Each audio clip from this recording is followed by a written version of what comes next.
Well, I mean, look, he's doing a good job. Whether he stays, look, my stance on Farke, Aaron, is obviously he stays for the remainder of the season.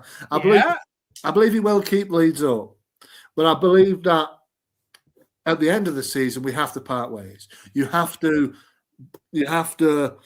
make sure you build on top of it. Can I just say my point here on Daniel Farke, George? Because I think a lot of people are sick of hearing this, especially from you, because you are Farke bashing a lot. No, not he, George, has done a fantastic job.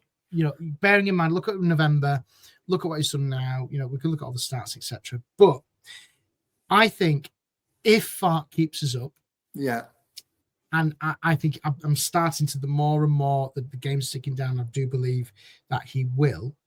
Yeah. For me, because he's out of contract next year in the summer, for me, I think he deserves an extension to his current deal. And I'll tell you why. Yeah. Because you saw that performance against Chelsea. You've seen the performance against Liverpool away.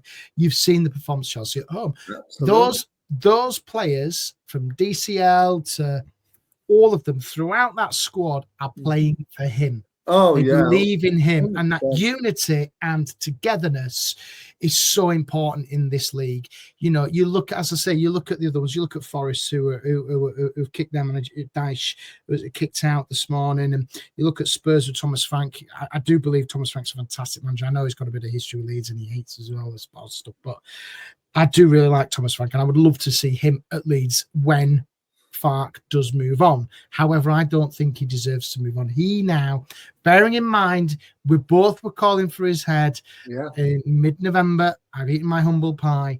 But actually, for what he's done and that togetherness of that squad, he deserves